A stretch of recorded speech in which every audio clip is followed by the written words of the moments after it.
Assalamualaikum warahmatullahi wabarakatuh.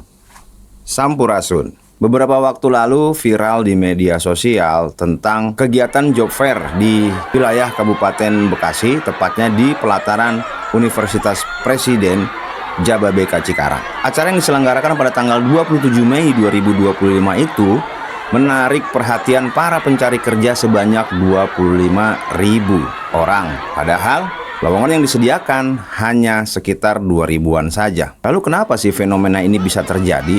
Seolah-olah permasalahan tentang mencari pekerjaan ini selalu menjadi dilema yang seakan tidak pernah kunjung ada habisnya. Salahnya di mana dan harusnya bagaimana? Bila kita perhatikan di Kabupaten Bekasi itu banyak sekali perusahaan-perusahaan dan memang penyerapan tenaga kerjanya cukup banyak. Tapi kenapa selalu banyak pencari kerja yang tidak kebagian kuota? Nah, jika kita ingin meneliti lebih dalam, sebenarnya hal ini sangat kompleks. Kita harus merunut dari sejak awal mula kenapa bisa terjadi membludaknya para pencari kerja ini. Apabila kita melihat dari aspek pemerintahan, pemerintah Kabupaten Bekasi sudah sangat tepat sebagai lembaga yang memfasilitasi antara pencari kerja dengan perusahaan yang membutuhkan tenaga kerja.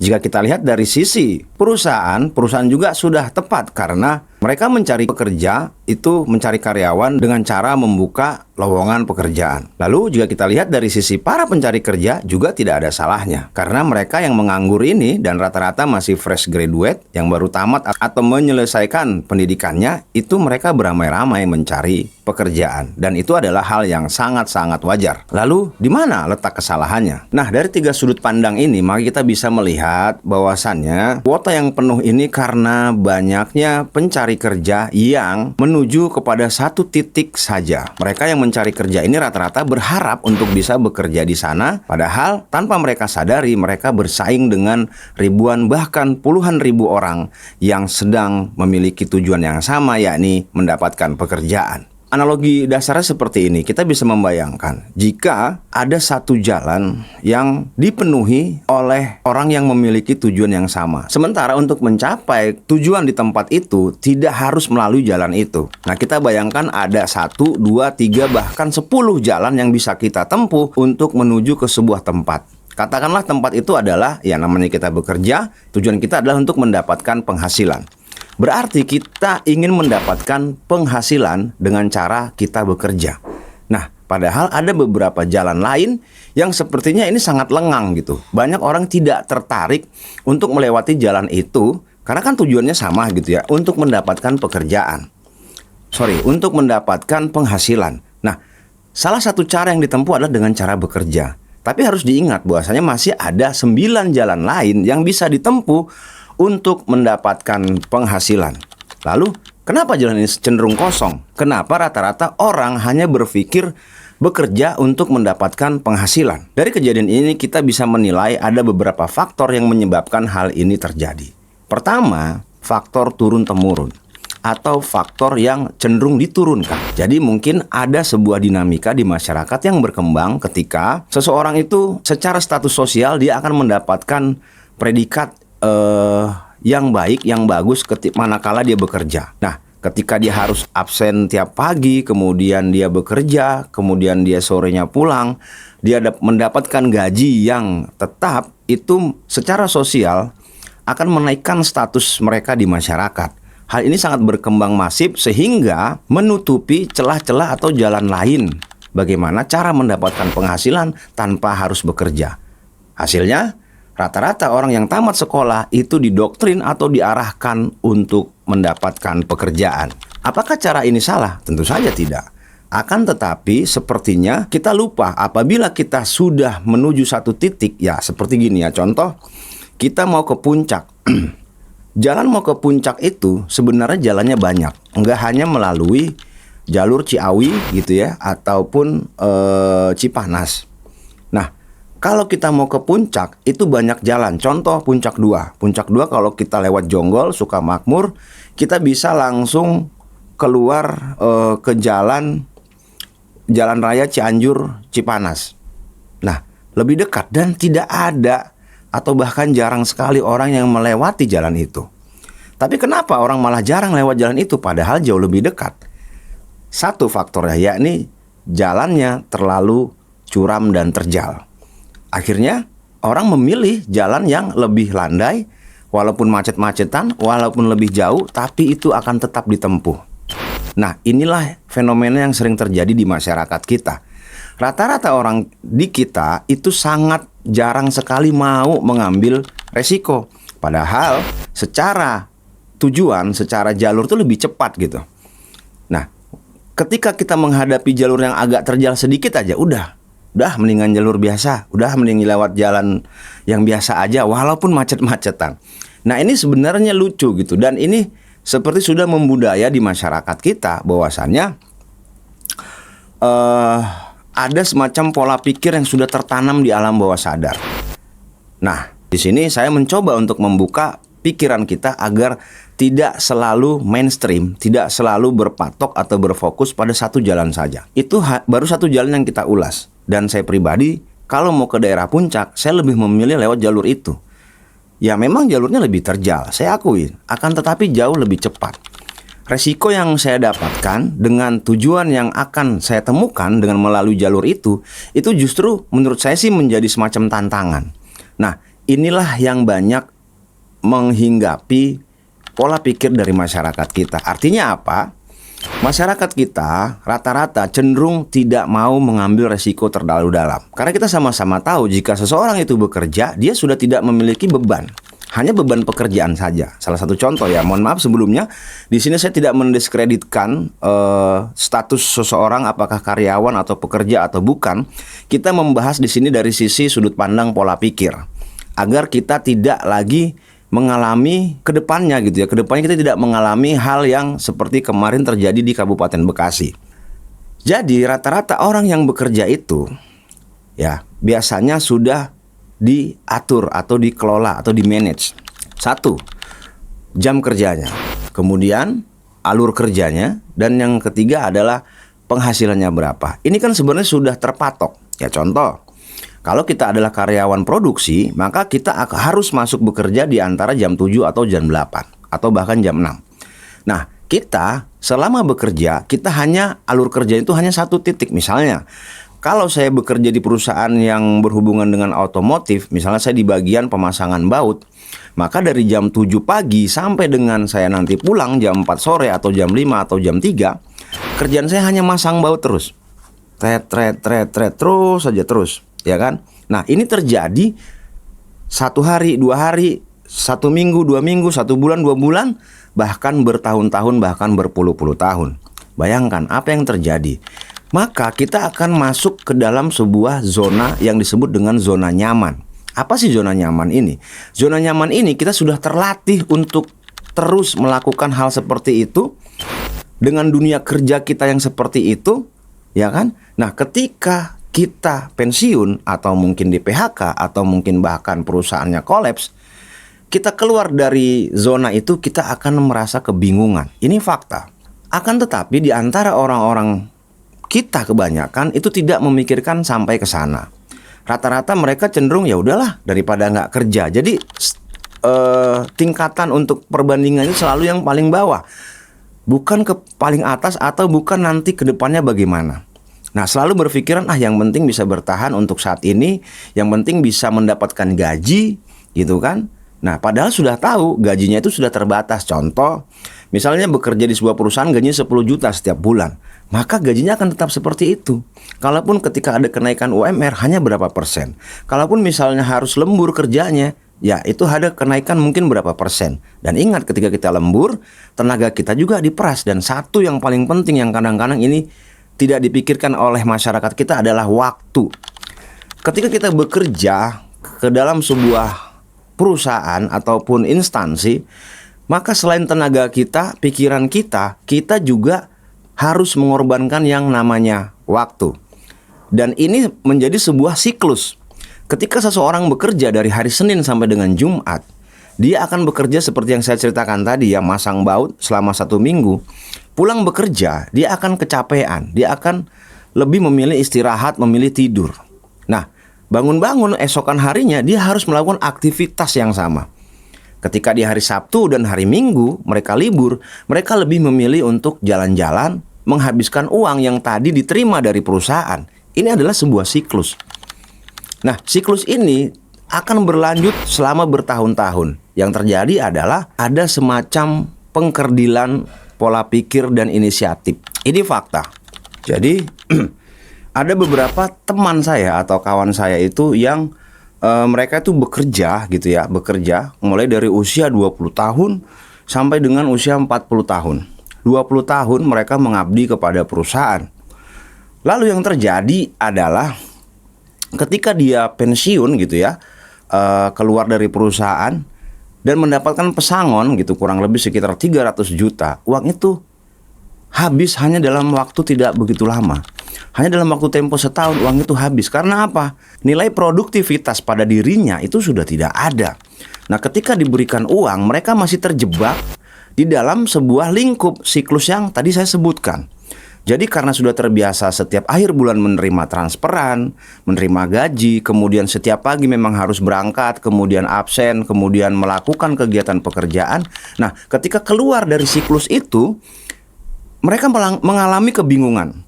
Nah, ketika berusaha untuk melakukan usaha semacam jualan atau apapun, cenderung tidak bertahan lama karena memang pola ataupun manajemennya itu tidak sama.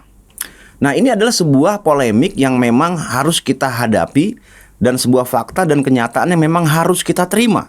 Lalu ketika ada kejadian atau fenomena seperti yang kemarin terjadi itu, harusnya kita berpikir, apalagi ya, biasanya itu kalau mau masuk kerja ya zaman sekarang tuh banyak sekali calo-calo tenaga kerja. Kita harus mengeluarkan sejumlah uang, beberapa uang untuk bisa diterima bekerja. Hei, pikir, kita itu bekerja untuk apa? Mencari uang, mendapatkan uang. Lalu kenapa kita mau untuk bayar supaya bisa masuk atau diterima kerja? Kenapa? Gitu. Nah, kalau bicaranya adalah emang udah seperti ini. Nah, disinilah bertindak pemerintah ataupun aparat yang berwenang untuk menindak orang-orang model seperti ini.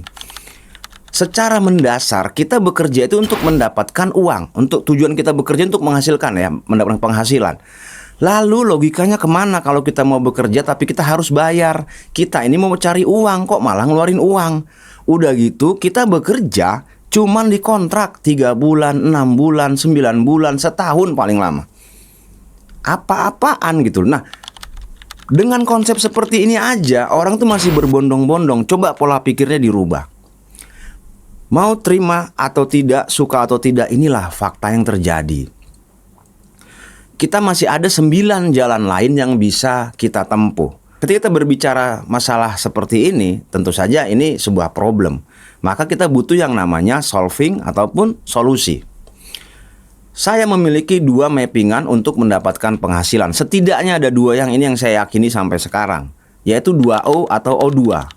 O pertama itu adalah otot. Kita bisa mendapatkan penghasilan dengan otot kita. Kita bisa bekerja, kita bisa menjadi karyawan, kita bisa menjadi dagang kecil-kecilan, kita bisa menjadi petani, kita bisa menjadi peternak, ya kan? Kita bisa menjadi tukang ojek, ya dengan otot kita. Itu sah. Nah, jadi kalau kita menentukan kita mau bekerja dengan otot, maka latihlah otot kita. Ya kan? Misalnya kita mau, yaudah, aku malas mikir. Saya orangnya malas mikir. Saya mending bekerja pakai otot. Maka saya akan bekerja misalnya fokus di tukang bangunan misalnya. Maka otot kita harus dilatih bagaimana kinerja tukang bangunan. Kita pelajari tukang bangunan seperti apa. Skill-skill apa yang dibutuhkan agar bisa menjadi tukang bangunan yang handal. Ya, bener nggak? Itu O pertama. O yang kedua, kita bisa bekerja dengan menggunakan otak. Ya, jadi pertama tadi otot, yang kedua otak. Kalau kita berbicaranya bekerja dengan otak, maka kita harus rela menjadi pemikir keras. Kita harus bisa membuat sebuah imajinasi. Kita harus bisa membuat sebuah karya yang original berasal dari buah pikir kita. Gitu lur. Nah, jadi 2O ini kalau bisa dijalankan ya salah satu aja, harusnya kita sudah tidak bingung untuk mendapatkan penghasilan. Contoh, ketika ada pekerjaan yang menggunakan otak, ya contoh ya, misalnya konten kreator, itu kan pakai otak. Dia harus nulis skrip, dia harus setting kamera, dia harus edit videonya. Nah, itu pakai otak. Mungkin tenaganya dipakai, ototnya dipakai cuma sedikit. Nah, kemudian ada mungkin semacam orang yang bekerja dengan otak itu, salah satu contoh lagi, nah di bidang seni. Nah, seni misalnya dia bikin cerpen, dia bikin puisi, dia bikin lagu, seperti itu. Nah, jadi hidup ini sebenarnya cuma dua polanya. Kita mau jadi penonton, apa mau jadi pemain. Kalau penonton itu masuk ke stadion nonton bola, masuk ke acara konser artis gitu kan, ya kita harus bayar. Itulah penonton. Tapi kalau pemain, ketika dia masuk ke stadion, dia dibayar. Ketika dia jadi pemain musik, ketika dia manggung, ya dia dibayar. Tapi dia harus mengasah skillnya. Dia harus melatih dirinya. Dia harus menjadi pemain yang unggul agar orang tidak kecewa ketika menonton dia beraksi. Ingat rumus ini baik-baik. Jadi kita mau milih kemana? Nah, kalau sudah tahu rumus seperti ini, maka ada beberapa hal yang harus kalian lakukan agar kalian ini tidak terus desak-desakan berusaha mencari kerja yang notabene gajinya pun sudah ketahuan berapa. Ini mohon maaf ya sebelumnya buat para karyawan, saya tidak anti terhadap karyawan, saya hanya ingin memberikan semacam gambaran atau solusi terhadap permasalahan yang selama ini kerap terjadi di negara kita gitu. Dan yang terjadi di Kabupaten Bekasi kemarin, saya yakin di daerah lain pun sama. Nah, seperti itu. Oke? Nah, jadi solusinya seperti apa ketika kita sudah menentukan, ya kan? Nah, udahlah, oke, kerja nggak dapet, udah nggak masalah. Kan tujuan kita toh mau mendapatkan penghasilan. Maka dengan cara seperti apa supaya saya bisa mendapatkan penghasilan? Nah, kita ada dua pilihan, mau pakai otot apa pakai otak, ya kan? Tinggal dipilih. Nah, kalau mau pakai otot, silakan dieksplor mau bagian apa. Kalau mau pakai otak, silakan dieksplor mau seperti apa. Hal pertama yang harus kita lakukan ketika kita sudah menentukan ini adalah tidak usah jauh-jauh. Pertama, kaji diri kita, lihat diri kita punya skill apa yang kita sukai. Yang kedua, lihat sekeliling atau sekitar kita. Itu selalu pasti ada peluang yang bisa kita lakukan untuk mendapatkan penghasilan. Salah satu contoh, jadi saya punya kawan yang dia itu berprofesi sebagai global warming fighter. Ya, kalau bahasa kita itu dia ngerongsok gitu ya kan. Nah, sebenarnya menurut saya pribadi, tukang-tukang rongsokan itu adalah global warming fighter karena dia mengumpulkan besi-besi bekas, plastik-plastik bekas, ya kan, yang tadinya mungkin meracuni tanah, merusak sungai, dikumpulkan, dijual, ada value-nya, itu bisa dikelola lagi, di-recycle lagi di pabrik, bisa menjadi barang lagi.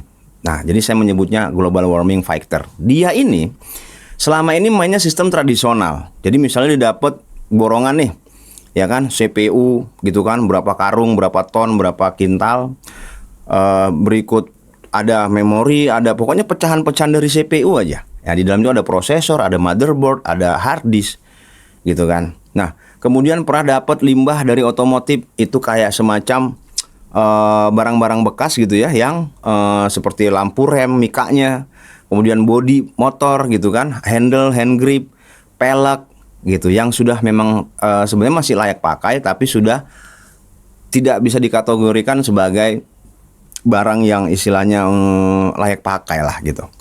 Nah, kemudian ketika ngobrol dengan saya bilang ini sebenarnya masih ada value tambahan kalau kita bisa menerapkannya gitu ya dengan cara yang tepat.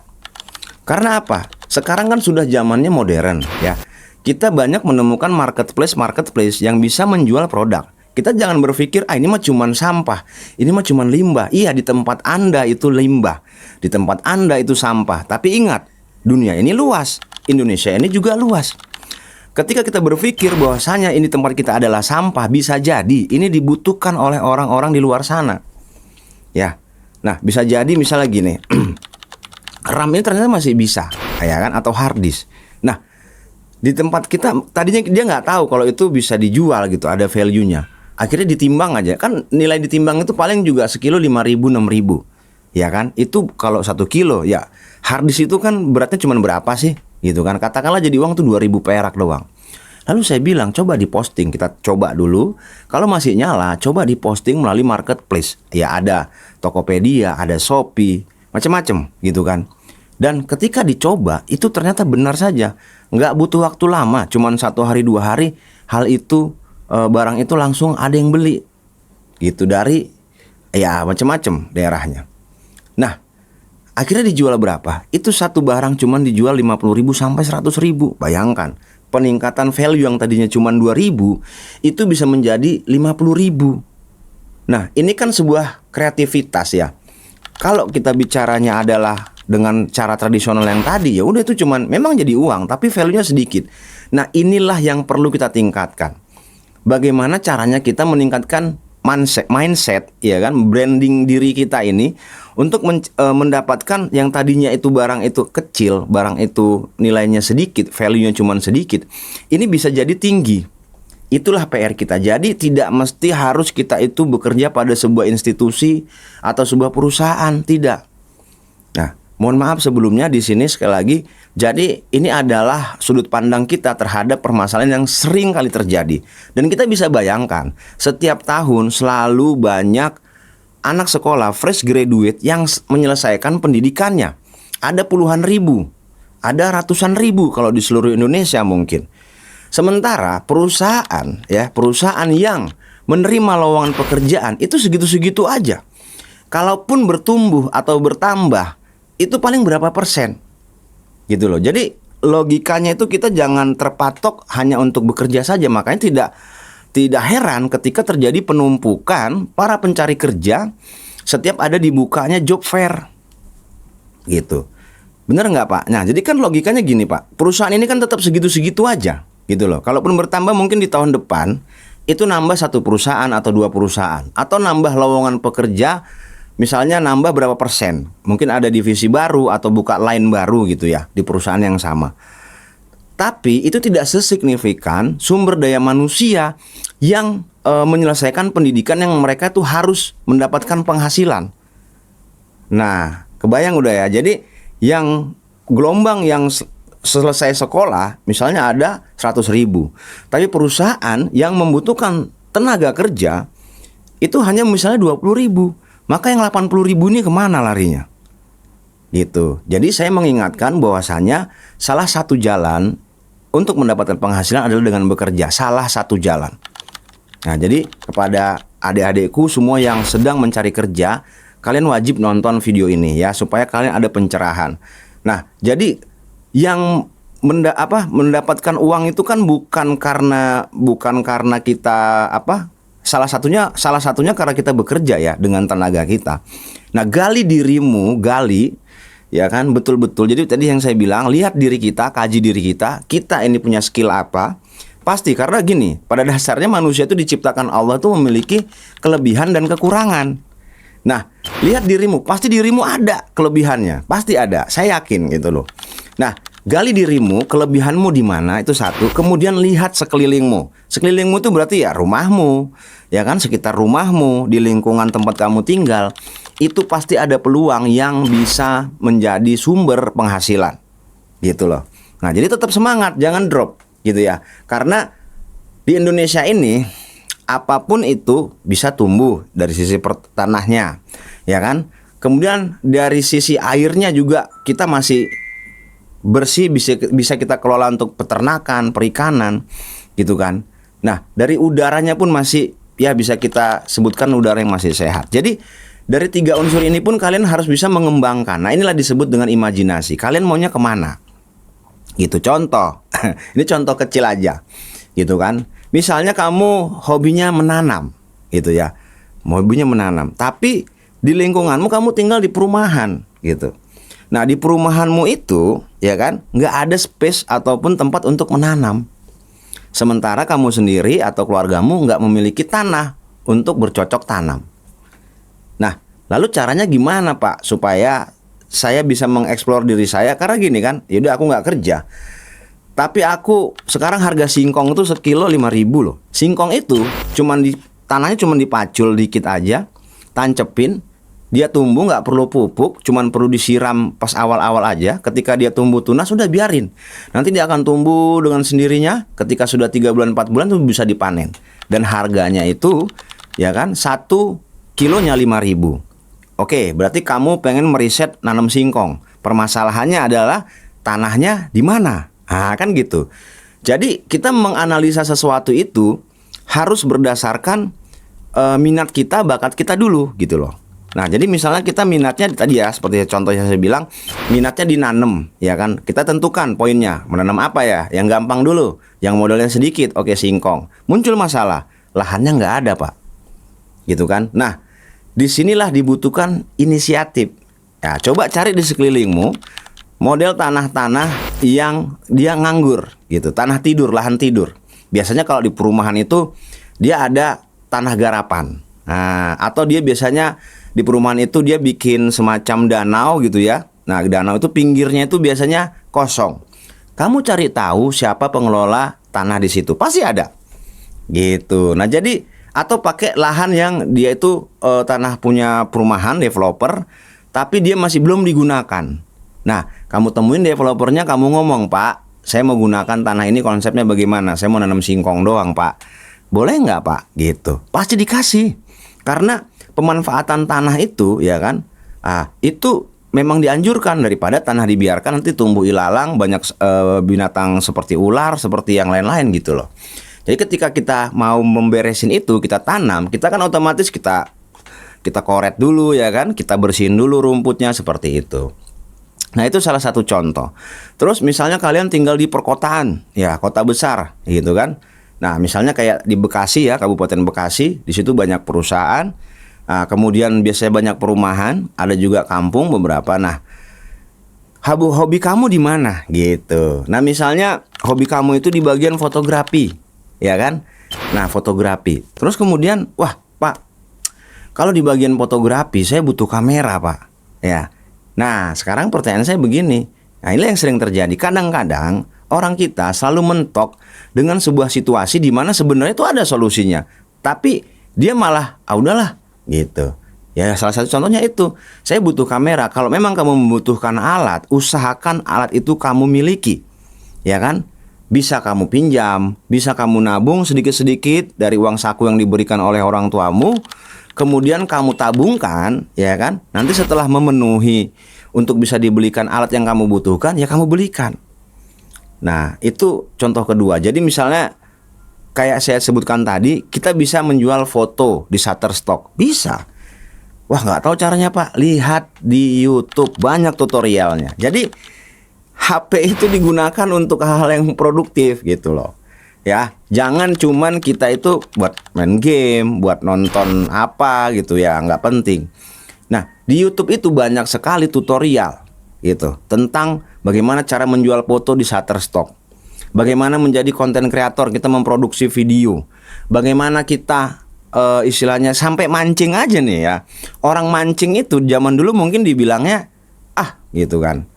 Mancing ngapain, orang males. Ya, mohon maaf gitu buat para pemancing, angler, saya juga tukang mancing gitu.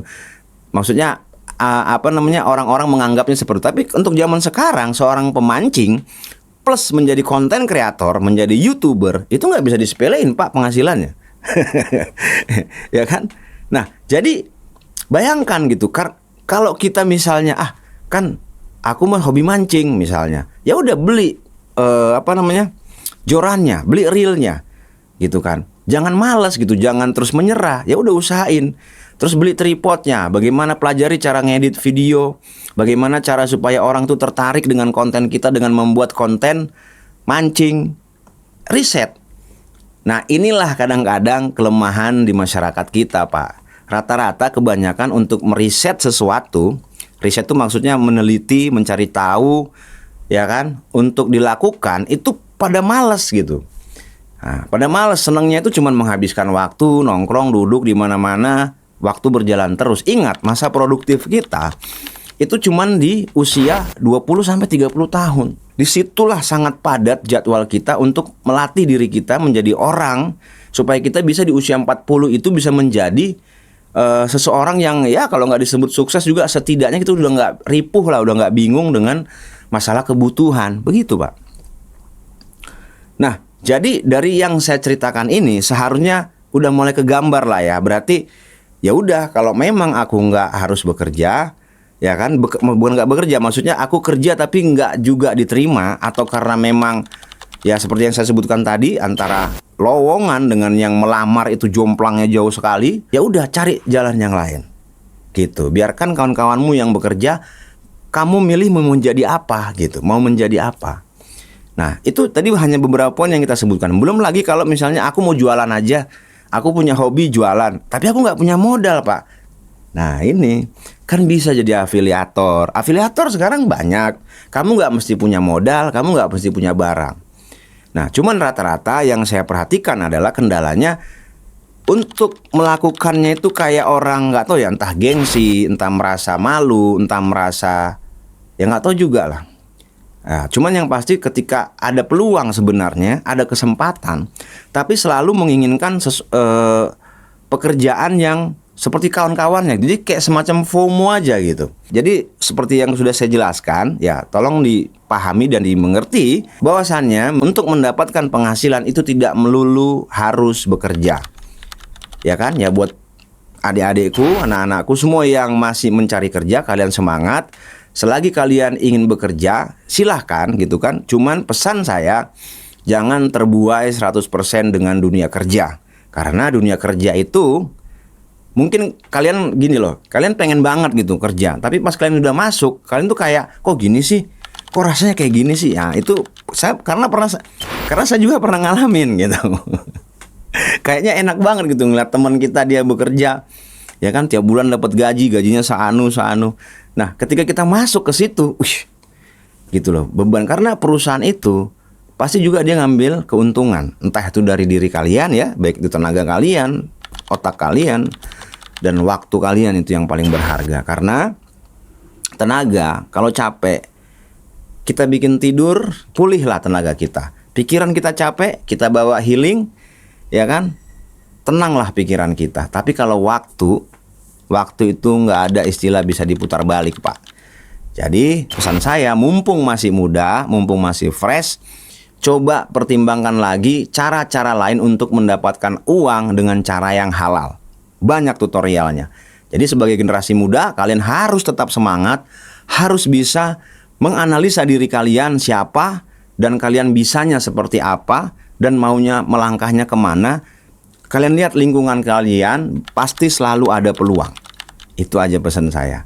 Ya mungkin sampai di sini dulu video saya kali ini, mudah-mudahan bermanfaat. Semoga ini bisa menjadi pencerahan bahwasanya untuk mendapatkan penghasilan itu tidak melulu harus dengan cara bekerja. Coba kembangkan inisiatif kalian, pakai 2O, otot dan otak tadi. Tinggal kalian pilih, kalian mau pakai yang mana, dua-duanya bagus ya. Syukur-syukur kalian bisa menggunakan otot juga dan menggunakan otak juga. Jadi tidak ada istilahnya kalian itu nganggur. Semuanya bisa dipakai, digunakan dengan sangat efektif. Seperti itu ya. Oke, terima kasih sudah menonton sampai dengan detik ini. Mudah-mudahan ada manfaatnya. Kami mohon maaf jika ada penyampaian materi maupun fakta data yang belum tepat. Nah, sebelum saya mengakhiri video saya ada satu challenge ya. Saya ada satu challenge. Jadi di sini ada pulpen. Nah, dari pulpen ini saya challenge kalian, bagaimana caranya pulpen ini bisa menghasilkan 100.000, ya kan, dalam waktu yang tidak lama, seminggu lah katakan. Nah, kalian bikin ceritanya dari pulpen ini, kalian lakukan dari pulpen ini, kalian lakukan dulu ceritanya, lakukan dulu bagaimana caranya. Setelah kalian berhasil mendapatkan 100.000, kalian tulis ceritanya lalu kirim ke email saya ya di sini. Nah, kalian kirim ke email saya, nanti saya akan buatkan videonya gitu kan, menceritakan konten yang cerita yang kalian kirim ke saya buatkan kontennya.